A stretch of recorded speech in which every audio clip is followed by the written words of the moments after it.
Hello, and welcome to the reading of Stoney Planet, The Adventures of Izzy's Universe, written by and read by Chris Perkins. Prologue. For as many years as they could remember, it was the same. Their parents did it, their parents' parents did it, and it was now their turn in the endless pursuit of progress for the man, so to speak. Deciding the fate of the world was not actually left up to the monkeys themselves. They simply followed the plans laid out by those in charge. Monkeys guarding monkeys, as it was playfully referred. To those in charge, world domination was thinking small. Exploitation is where it's at. Domination means taking the highs with the lows, and that makes for a rather sticky situation. If it sucks and it's yours, then that's on you. If you're simply exploiting it, then you're free to say whatever you choose, profiting all the while. The process of progress is the same regardless of where one is. In some instances, exploitation and domination are synonymous. Throughout human history, all discoveries of new worlds and their contributions to our spice cabinets began as exploitation of native people and their lands. Eventually leading to colonization, these foreigners would dominate an area by simply being there and imposing their own laws and culture.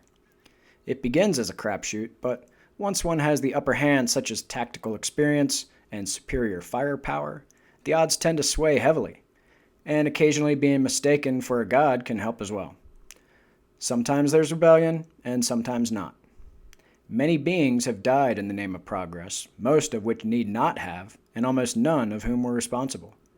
The trial and error process defines our sense of progress. Most humans will go through this learning process repeatedly before ultimately forgetting again. Experiences become habits or even traditions, something left to acceptance and not to be reconsidered. People become lazy from repetition, and that's when chaos theory tends to rear its head. From the monotony comes evolution and adaptation. Eventually, the day comes when a new reality shatters the status quo like a rock through a window. The first telescopes led to the heliocentric proof that changed the world. The day Cortez arrived on the shores of Montezuma, it truly was the dawning of a new reality for the Aztecs. To postulate the how and why of existence is innate to all sentient beings. What could the future have in store for us? Nostradamus predicted that time would cease to exist as we know it. Truth be told, it already has, many times over, as we know it. In the time of Nostradamus, one could walk, run, ride a horse, a camel, a boat, or a bicycle.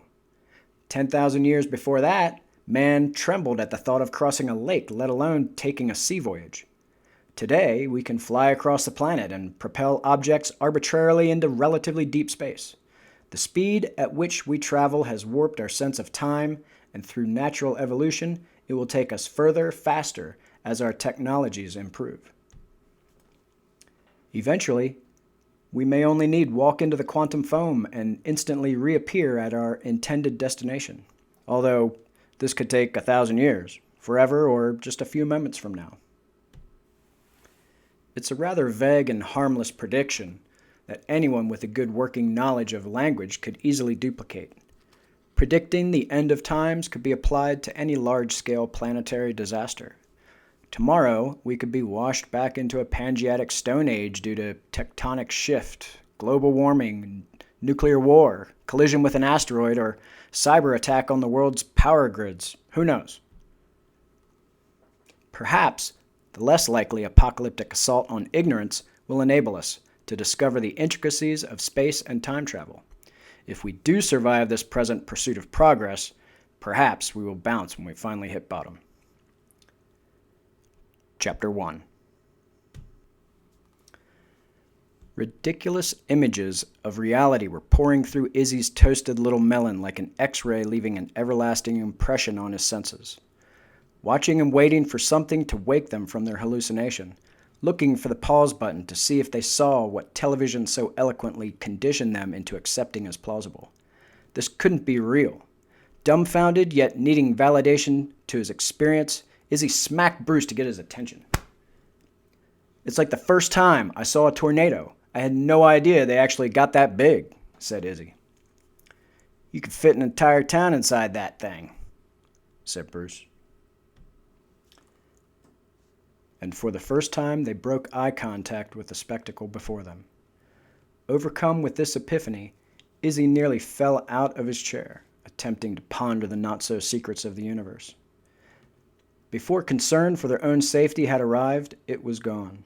The craft began a slow, pivotal turn and disappeared in a blur. What it was never entered their preceding thoughts. Who, where, why, and how, but not what. No. That was solid in their minds and as real as the empty town. Stunned and stoned, Izzy focused back on how it all began. Anyone remaining knew something big was going down.